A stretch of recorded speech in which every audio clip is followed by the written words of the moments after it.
Salam, selamat pagi kepada semua anak Tuhan yang diberkati dan dikasihi oleh Tuhan Yesus. Nah, saudara yang dikasihi Tuhan, kita sadar bahwa hidup kita adalah satu perjuangan. Setiap hari, setiap waktu, setiap masa, kita diperhadapkan dengan perjuangan. Sebab itu saudara, kita harus berjuang. Kita tidak perlu menyerah, kita tidak perlu berdiam diri, tetapi kita harus berjuang. Sebagaimana Yesus sendiri telah berkata di dalam Lukas 13 ayat yang ke-24. Berjuanglah untuk masuk melalui pintu yang sesak itu. Sebab aku berkata kepadamu, banyak orang akan berusaha untuk masuk, tetapi tidak akan dapat. Nah, saudaraku yang dikasihi Tuhan, Yesus berkata, berjuanglah. Kita perlu berjuang, kita harus berjuang untuk masuk, untuk berjaya, meraih kejayaan, masuk di dalam kerajaan surga. Nah, Yesus mau supaya kita berjuang, saudaraku, dan bukan menyerah kalah. Yesus mau supaya kita berjuang dan bukan putus asa. Haleluya. Karena untuk masuk di dalam kerajaan surga itu, saudaraku, perlu mengalami ataupun melewati halangan-halangan, cabaran di dalam hidup kita. Karena hidup kita sendiri merupakan satu halangan. Pribadi kita sendiri merupakan satu halangan. Belum lagi kita pikir situasi di sekeliling kita. Belum lagi kita melihat kepada situasi di sekeliling kita. Kita melihat kepada pribadi kita sendiri. Banyak sekali perkara yang menjadi penghalang untuk kita masuk dalam kerajaan surga di dalam diri kita sendiri. Nah, saudaraku yang dikasihi Tuhan, apa yang harus kita buat untuk kita dapat masuk di dalam kerajaan surga? Ya, di dalam perjuangan itu, saudara, ada beberapa step, ada beberapa perkara, ada beberapa kategori yang ingin saya kongsikan bagaimana supaya kita berhasil masuk mengalami kejayaan di dalam perjuangan ini, saudara. Saudara, kita perlu satu kekuatan. Kita memerlukan satu kekuatan, bukan dari diri kita, bukan dari kemampuan kita, bukan dari kebijaksanaan kita, tetapi kekuatan yang berasal daripada Tuhan Yesus. Di dalam kitab Efesus pasal yang ke-6 ayat yang ke-10, saudaraku, berkata demikian. Akhirnya hendaklah kamu kuat di dalam Tuhan, di dalam kekuatan kuasanya. Saudara, jaminan untuk kita bisa masuk di dalam kerajaan Allah, jaminan untuk kita bisa menjadi kuat dan menang di dalam perjuangan kita, ialah kuat di dalam Tuhan. Amin. Kita harus kuat di dalam Tuhan. Bukan kuat di dalam diri kita manusiawi, tetapi kuat di dalam Tuhan. Sekali lagi saya ulang balik ayat ini, Efesus 6 ayat 10. Akhirnya hendaklah kamu kuat di dalam Tuhan. Saudara, bukan di dalam kita, bukan di dalam siapa, tetapi hanya di dalam Tuhan Yesus saja kita harus kuat. Amin. Kita harus menjadi kuat yang bagaimana, saudaraku? Kuat di dalam Yesus yang bagaimana, saudaraku? Yang pertama saya tunjukkan di sini ialah kita harus kuat di dalam Yesus melalui iman. Haleluya. Semua yang lahir dari Allah mengalahkan dunia. Dan inilah kemenangan yang mengalahkan dunia, iman kita. Saudara, 1 Yohanes 5 ayat 4 ini bicara semua yang lahir dari Allah mengalahkan dunia. Haleluya. Saudara, kita yang dikuatkan oleh Tuhan, kita yang kuat di dalam Tuhan, saudaraku, merupakan pribadi-pribadi yang lahir dari Allah. Dan apabila kita lahir dari Allah, saudaraku, kita mampu mengalahkan dunia. Haleluya, amin. Kita mampu mengalahkan dunia. Dan apakah yang mampu mengalahkan dunia? Iman kita. Ayat ini berkata, iman kita akan mengalahkan dunia. Iman terhadap siapa, saudaraku? Ya, tentu saja iman kepada Yesus. Kita perlu memiliki iman, saudara. Iman, percaya kepada Yesus. Saudara, tidak ada yang bisa kita andalkan di dalam hidup kita. Tidak ada yang bisa kita percayai dalam diri kita.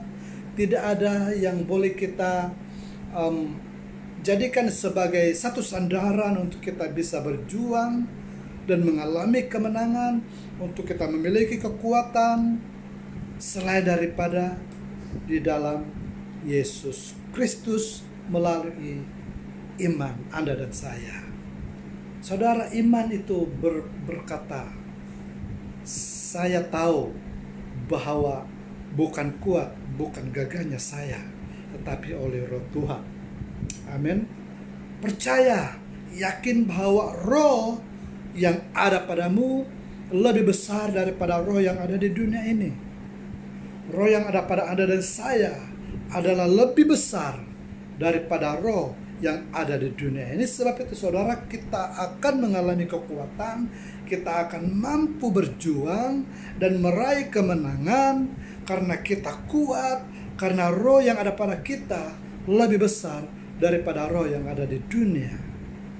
Kita perlu yakin tentang hal itu, saudara. Kita perlu percaya tentang itu. Kita perlu imani bahwa roh yang ada pada kita, roh yang pada ada Anda, adalah roh yang perkasa, yaitu Roh Kudus, yang mampu mengalahkan semua kuasa, yang mampu mengalahkan segala sesuatu yang ada di dunia ini, saudara. Haleluya. Itu yang pertama, miliki iman di dalam Yesus untuk engkau bisa mengalami kemenangan di dalam perjuanganmu. Dan yang kedua, saudaraku yang dikasihi Tuhan, untuk kita bisa mengalami kemenangan di dalam perjuangan kita, kuat di dalam perjuangan kita, bukan hanya iman, tapi kita perlu memiliki hikmat. Amin. Nah, saudara, saya percaya bahwa ada ramai orang yang bertungkus lumus berusaha dengan sedaya upaya untuk memenuhi minda mereka, untuk memenuhi otak mereka dengan pengetahuan-pengetahuan, pelajaran-pelajaran yang ada di dunia ini. Haleluya.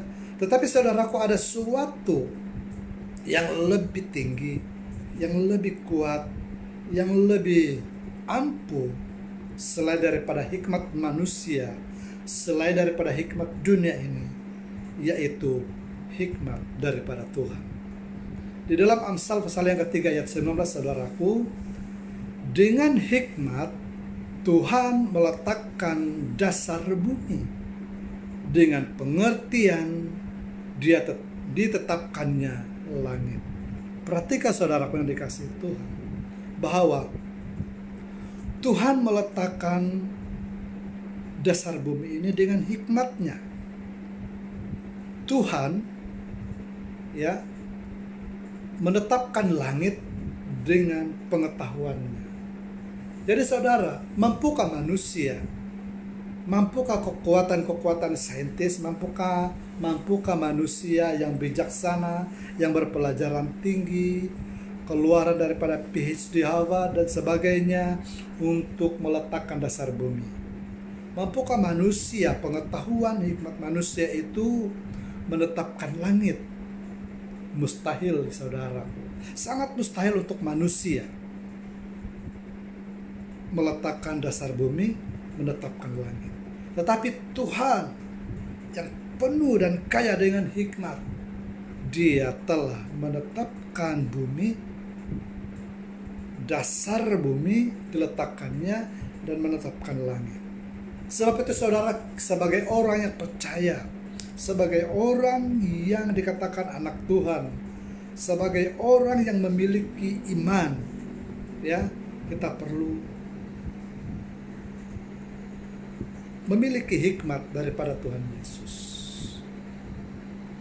Tidak salah untuk kita memiliki pelajaran, tidak salah saudaraku untuk kita memiliki ijazah pengetahuan daripada dunia ini. Itu sangat penting, saudaraku.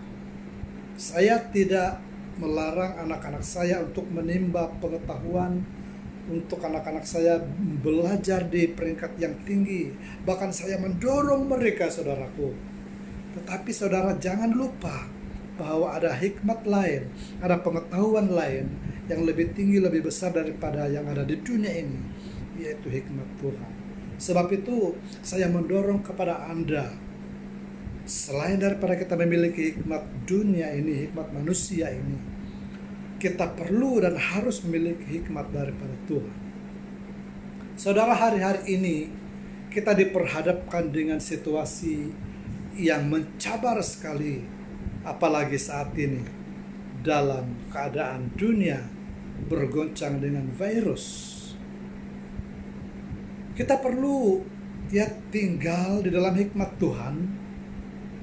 Bagaimana kita menghadapi hari-hari ini yang penuh dengan cabaran, seluruh dunia digoncang dengan virus COVID-19. Kita perlu menghadapinya bukan dengan kekuatan hikmat kita sendiri, tetapi dengan hikmat daripada Tuhan. Saudara, adalah sangat penting bagi kita belajar hikmat Tuhan. Di manakah hikmat Tuhan? Bagaimanakah kita bisa memperoleh hikmat Tuhan? Saudara, tidak terlalu sukar dan tidak terlalu mudah. Kita kena tekun untuk membaca firman Tuhan. Kita kena tekun untuk meneliti firman Tuhan. Kita kena tekun untuk merenungkan firman Tuhan setiap hari. Bukan hanya dibaca seperti membaca surat kabar, seperti membaca novel, seperti membaca cerpen dan sebagainya. Tetapi kita perlu merenungkan setiap hari. Renungkan firman Tuhan itu setiap hari. Ketika kita mau melelapkan mata saudara, kita renungkan firman Tuhan. Kalau kita telah membaca beberapa kitab sepanjang hari, beberapa pasal, beberapa ayat saudaraku sepanjang hari, ya kita renungkan pada waktu kita mau tidur. Kita renungkan dari waktu ke waktu, saudara.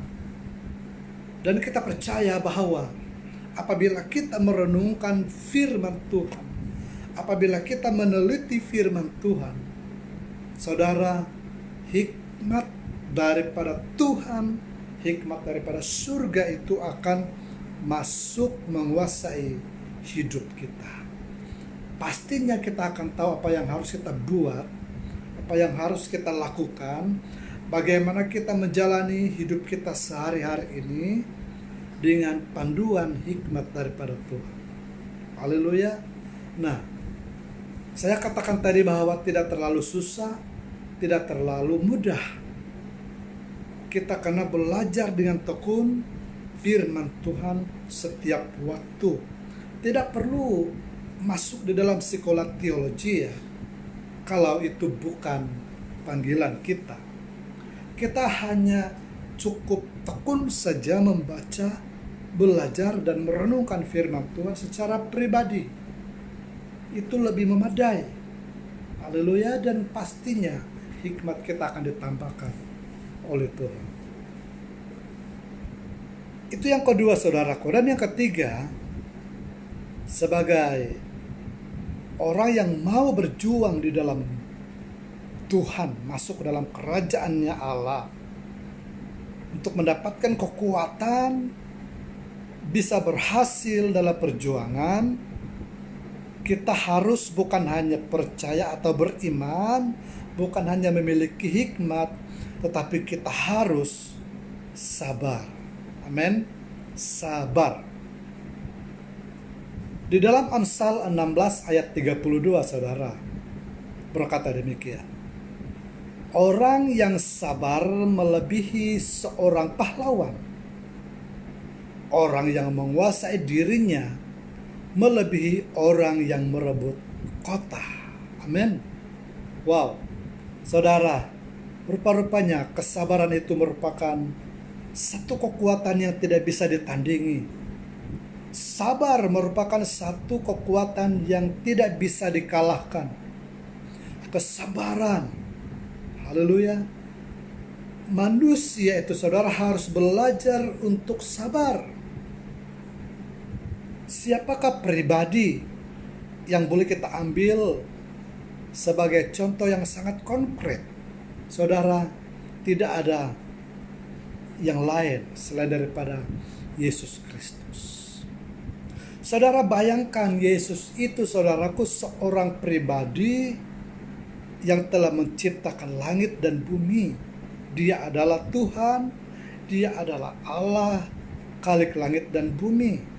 Dan ketika dia melihat manusia itu, saudara, sedang terancam kehilangan keselamatan kekal, dia dengan hikmatnya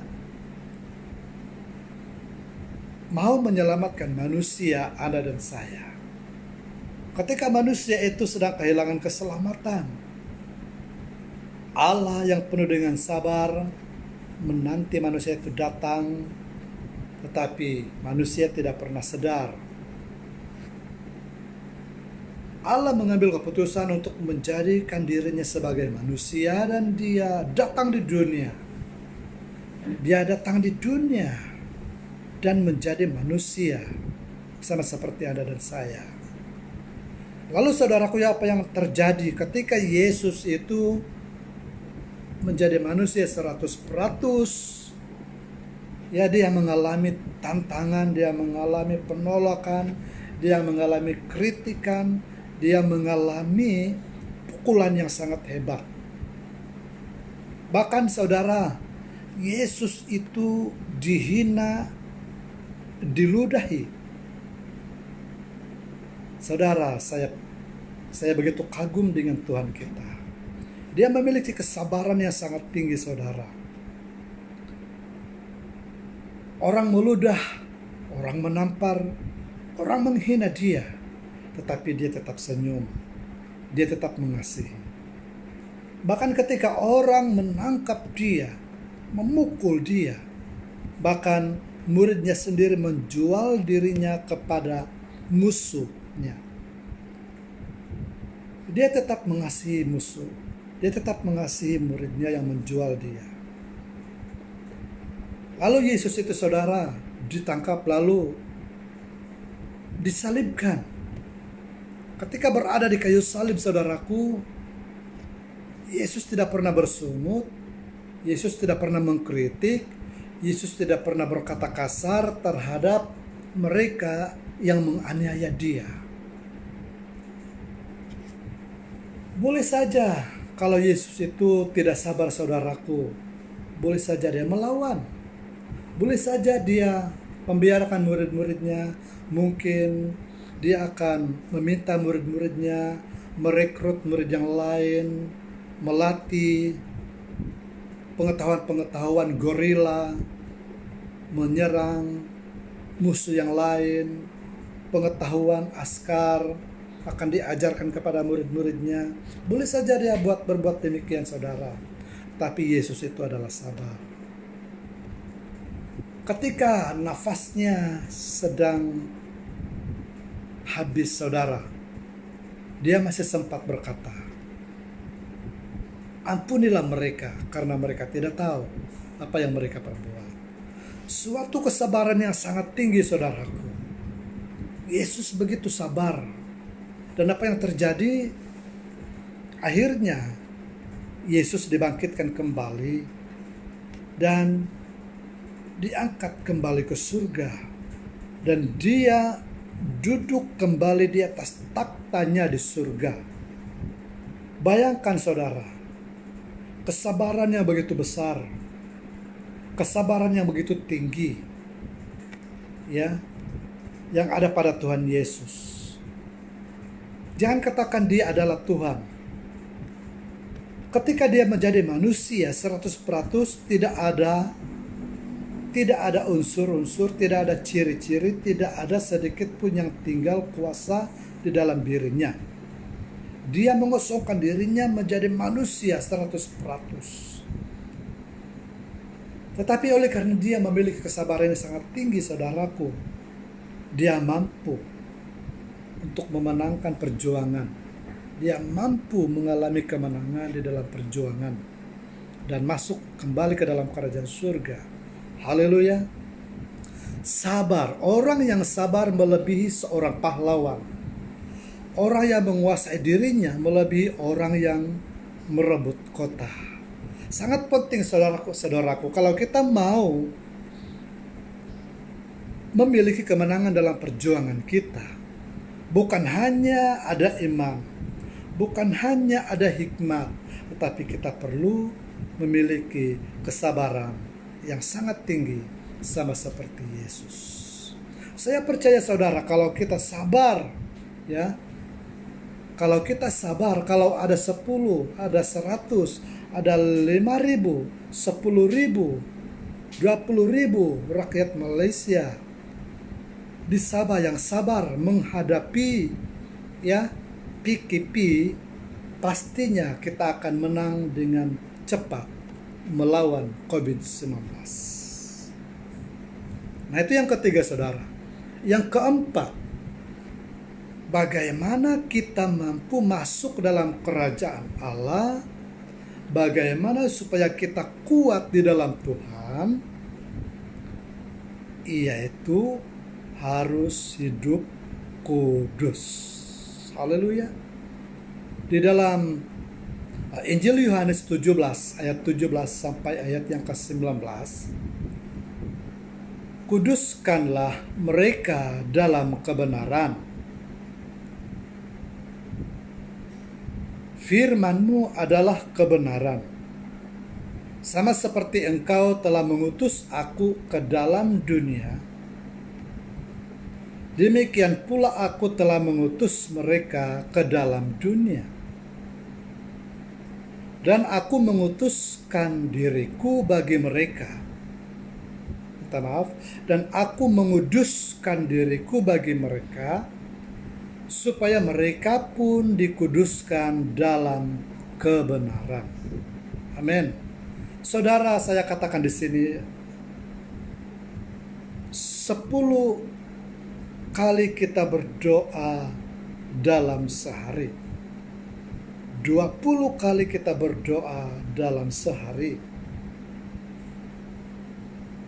tidak sama dengan satu kekudusan. 10 kilo doa kita ditimbang dengan 1 kilo kekudusan. 1 kilo itu lebih berat daripada 10 kilo doa.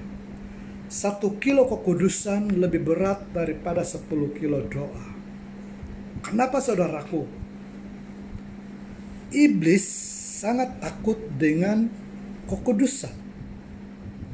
Iblis sangat gentar, sangat gerun dengan hidup yang kudus. Amin. Kenapa orang-orang mengalami kekalahan di dalam perjuangan mereka? Orang-orang kalah di dalam pergumulan mereka karena mungkin di sana yang sangat ketara, iblis tidak takut dengan mereka. Kenapa iblis tidak takut dengan mereka? Karena salah satunya sebab utama, kekudusan tidak ada. Itulah sebabnya Yesus berkata, kuduskanlah mereka dalam kebenaran. Firman-Mu adalah kebenaran. Bagaimana kita menjadi kudus, saudara? Bagaimana kita menjadi benar? Ya, kita harus tinggal di dalam firman Tuhan. Firman Tuhan adalah jaminan untuk kita bisa menjadi kudus. Karena firman Tuhan itu mengajar kita setiap hari untuk menjadi orang yang dekat dengan Tuhan. Orang yang dekat dengan Tuhan adalah orang yang memiliki firman Tuhan.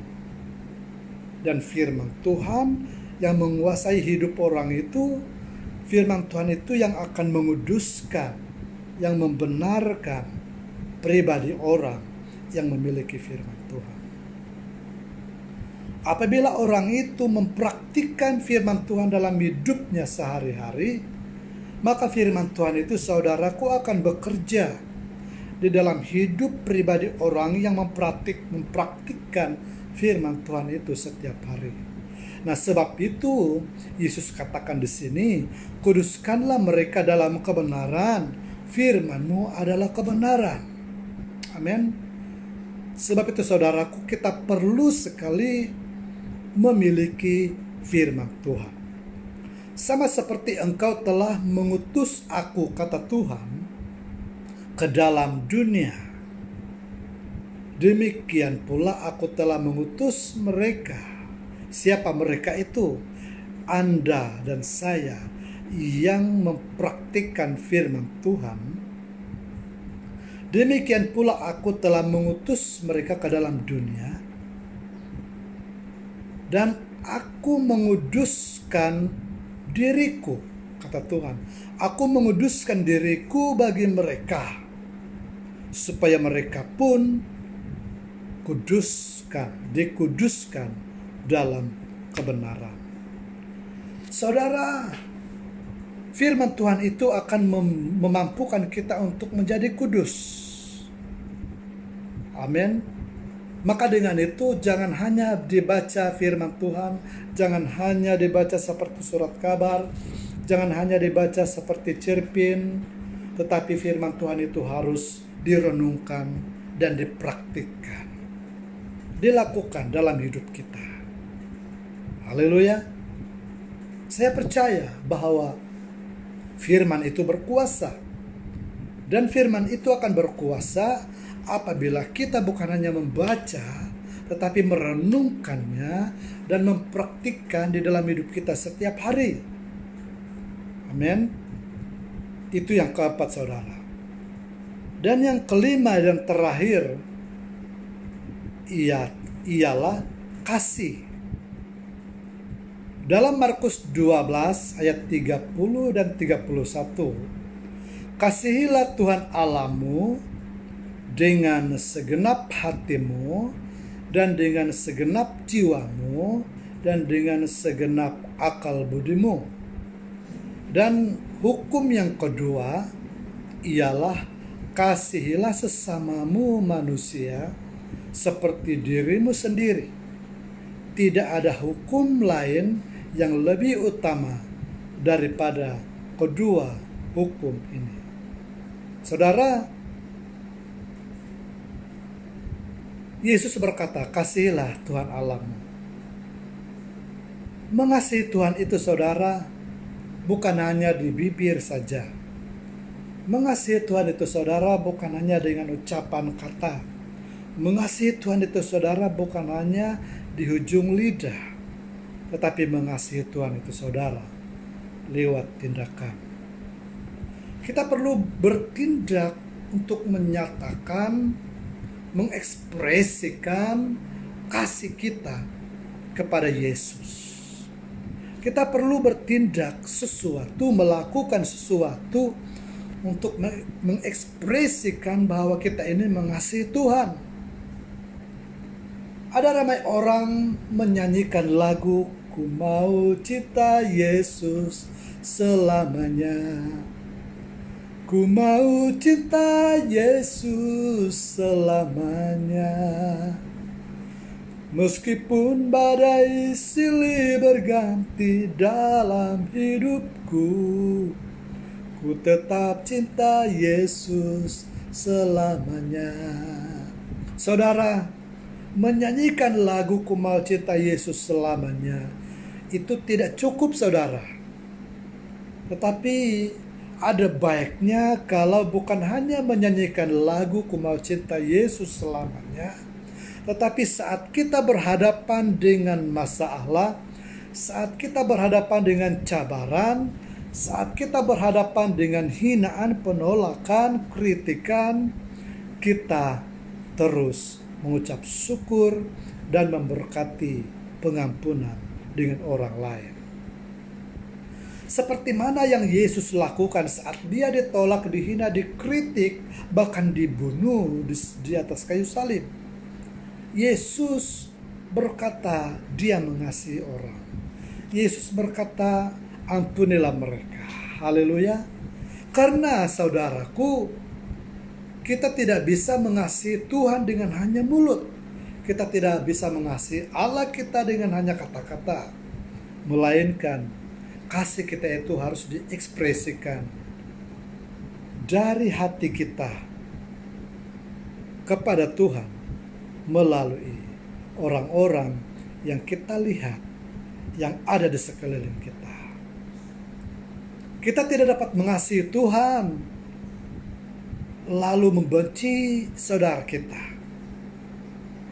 Kita tidak dapat mengasihi Tuhan apabila kita membenci orang lain. Apabila kita berkata kita mengasihi Tuhan, kita ekspresikan dengan mengampuni orang lain, tidak menyimpan dendam, tidak menaruh benci terhadap orang lain. Haleluya.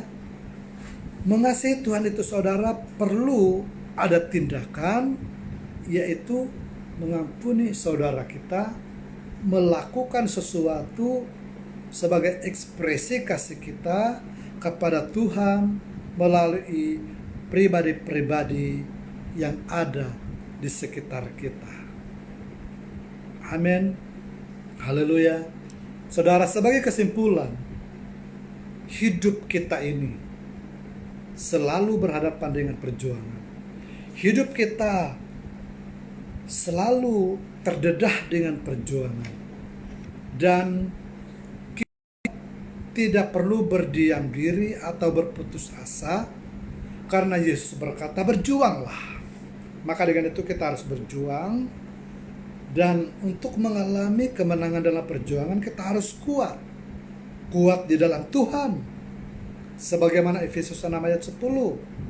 Dan untuk memiliki kekuatan itu, saudara, kuat di dalam Tuhan, kita perlu memiliki yang pertama iman, yang kedua hikmat, yang ketiga sabar, yang keempat kudus, dan yang kelima mengasihi Tuhan. Haleluya. Dan mengasihi sesama kita, manusia. Terima kasih. Tuhan Yesus memberkati. Duduk dalam rumah, jangan keluar jika tidak ada urusan yang penting. Shalom. Tuhan Yesus memberkati.